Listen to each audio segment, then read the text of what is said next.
Hello everybody, welcome to Laced in Space. This is Umi Genevieve. As always, I'm very grateful to be back with y'all. My YouTube link is at the top of my Instagram page and my @name's at the bottom of this video. You can reach me through email. You can reach me on my YouTube page. You can reach me, you can DM me. You can reach me on my Facebook page. However you like, you can reach me, and I could always give you a full natal reading if you like. I could give you pricing and everything as soon as you reach out to me.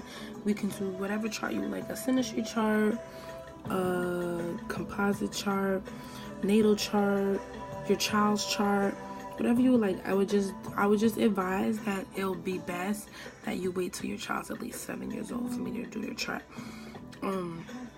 Because personally, for me, when I'm doing my daughter's chart, I freak out. And she's only 4, so... Well, she's 3, about to be 4. So I just feel like it's the best that we just wait till they're a little bit, like, you know, in their personality before we start going into their chart.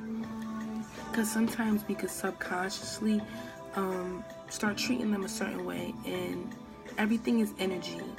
Everything is about energy. Sometimes we push ourselves towards a certain path or a certain outcome because subconsciously we're acting towards that.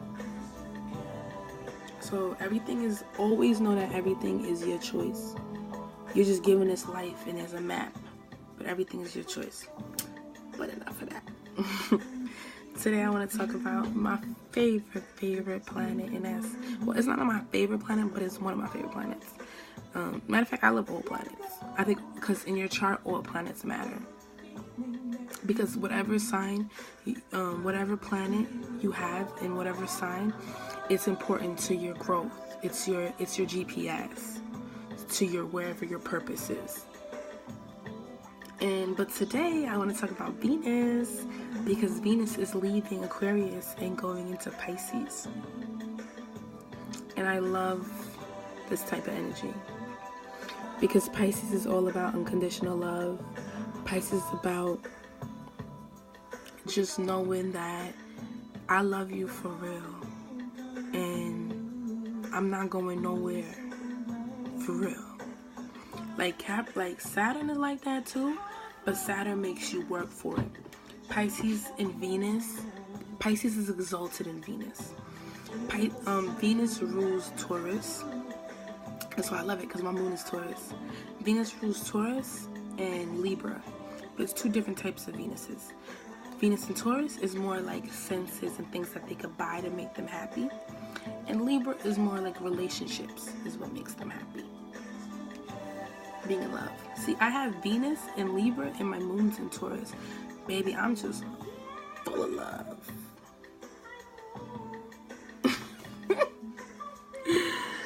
But I have Saturn in my 7th house, and Libra rules 7th house, and that's the house of relationships. So like I said, Saturn makes you wait for things. So because I'm so spicy, life is like, nope, you gotta wait till after you're 30 to find your husband. So that kind of sucks. Well, now that Venus is coming into Pisces right around Aquarius season, right around Valentine's season, I think it's pretty, like, beautiful. Because this is a time of this is like I'm confessing my love. This is like I'm completely head over heels for you. I love you. And I'm willing to do everything for you. That's why sometimes Pisces can be a little self-sabotaging, because they're willing to do anything for their loved ones, for their lovers.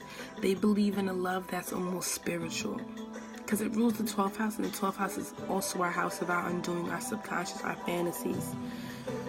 Pisces rules Neptune, and Neptune is the planet of drugs. Like, it's the planet of dreams.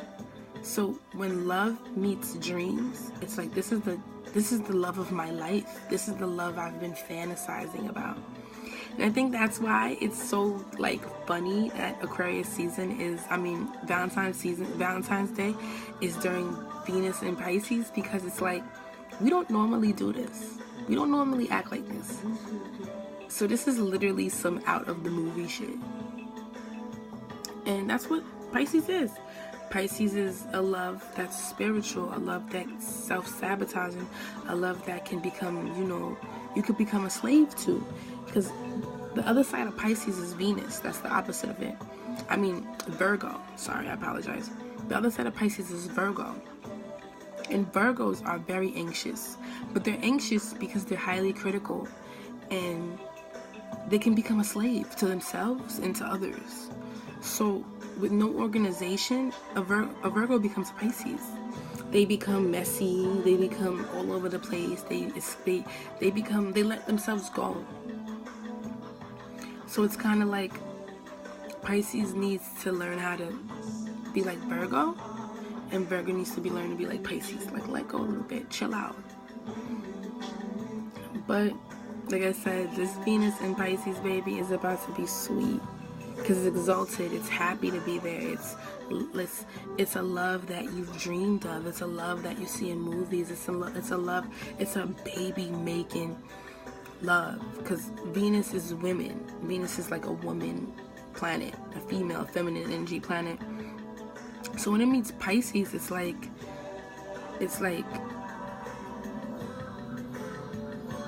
this is like the love of my life. Like when you meet a man with a Venus in Pisces, he's usually a womanizer. You see what I mean? Like he's usually a womanizer. Like my boyfriend has Venus and his Pisces in his 5th house. 5th house is the house of like lovers, but like boyfriends or girlfriends. It's really a flirt. He's such a flirt that sometimes I kind of like have to ask him, is he bugging? But like I said, I'm a Venus in Libra and I'm a Taurus moon, so we can play that game, baby. Word. But yeah, these transits, and that's what I want to explain to y'all. These transits affect everyone. Like this is why it's important to know your chart, because then you'll see where Pisces is in your chart. Like for me, I have Pisces, like I just said, my boyfriend had Pisces in the 5th house. I have Pisces in the 8th house, Scorpio's house. So since I have Pisces in Scorpio's house, Scorpio's house rules sex, inheritances, scandals, the occult, things like that.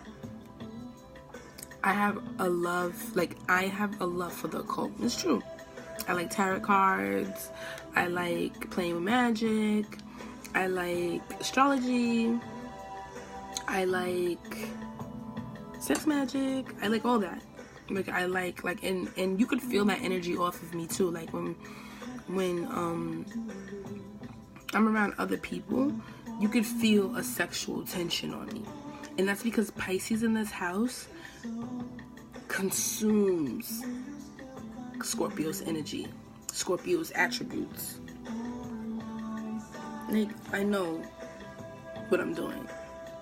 But also remember that Pisces is self-sabotaging. So if my Pisces is in the 8th house, sometimes I can really, most of the time, through sex, I have like these soul ties. I get really attached to my lover to the point where I feel like I can't breathe. I'm texting them all day like, yo, what the fuck, why you ain't fucking answering? I can't fucking breathe. And it's like, that's why I feel like because I have Saturn in my 7th house of marriage. Remember, 7th house is ruled by Pisces, because they're all about relationships. Life or God, whoever that may be, wants me to literally wait till I'm after 30, because your Saturn return is during the time between the age of 28 and 30. So life is basically like, yo, since you don't know how to act, since you don't know how to handle all this that you got going on, we're gonna have to wait till you're 30 to meet your husband. When you're fully mature and you fully can let go. When you're fully successful, you know where you want to be, when you know what you want. Like, astrology is so real. Like, you know what I mean? Like, I have Uranus. Uranus is the planet of, like, your planets are very important. That's why I'm telling you, if you get your natal chart reading, you can always reach out to me and we could do the natal chart reading for you. I do not charge a high price. It's a very cheap, like, I got you. And sometimes if I'm in the mood, I'll just look out I don't give you the full reading because it takes 2 hours, but I'll look out. I'll give you something, you know, a little teaser, a little appetizer, feel you? But like, I have Uranus in the 5th house. Your 5th house is the house of children. And Uranus is Aquarius energy, it's erratic. Like, Ava was not planned at all. Ava bust out of here because she was like, I need to be out here. And if I had known my chart around that time, like I was into astrology, but I didn't know my chart the way I know it now, I would have seen like, yo, I need to be careful when it comes to the children department. I need to chill because I can get pregnant out of nowhere. And your chart can tell you that. You know, I'm telling you how many kids I want him. I'm just joking. Like, your chart will tell you, like, if you're a person that might have abortions, if you're a person that might have mad kids, if you're a person that won't have no kids, or it'll be hard for you to have a kid. Very important. But back to this Venus transit in Pisces. Wherever Pisces is in your chart is where you're going to feel this Venus energy. Wherever Aquarius is in your chart is where you're going to feel this Aquarius energy. Wherever Sagittarius, whatever sign it may be, and whatever planet it may be in, is where you're going to feel this energy. And your planets are very important in your chart because that shows you the lessons that you need to learn to get into your purpose. It's your GPS. Your natal chart is your GPS. So for all the people who want to know how this transit is going to affect them, please reach out to me. Don't hesitate. I'm right here for you. I'm more than happy to help you. And I hope everyone has a beautiful, wonderful Valentine's Day. Another thing, Black Panther came out. Of course Black Panther will come out during the Aquarius season. Of course. Yes, it's Black History Month, but you see what I mean? Like, Black History Month for 1 month. That's Aquarius shit. Like, different. Something different. Like, something eccentric. Something wild, colorful. Something them, for them. Because that's what Aquarius energy. Aquarius is them, those types.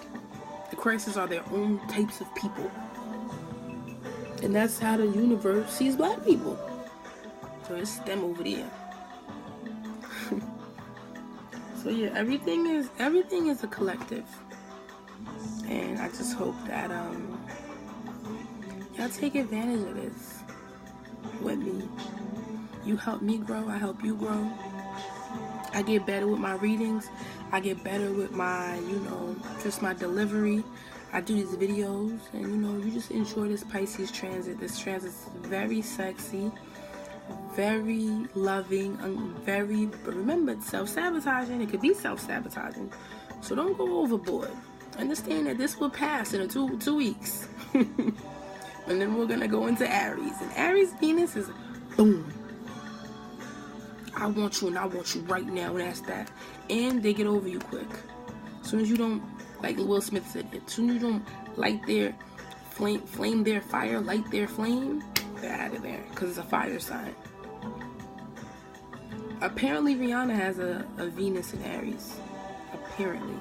Which I can see. Like, I want you. And like manly, it's a masculine energy. Like it's a masculine, like I want you and I can have you and I'm on to the next. Like a serial dater. A person who falls in love with you for the night, for the week, as long as you keep them stimulated. Before we get to that energy, let's just enjoy this Pisces one. It's exalted, it's happy here. Pisces is so happy in Venus.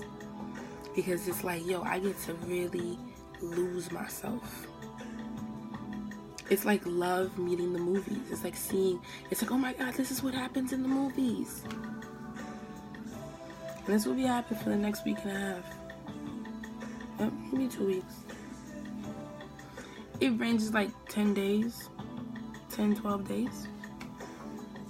So enjoy it. Enjoy this energy. Enjoy this feeling. Reach out to a loved one right now and just let this Pisces energy consume you. I know I'm about to. Shit. About to make some sweet, sweet love. Good night, y'all.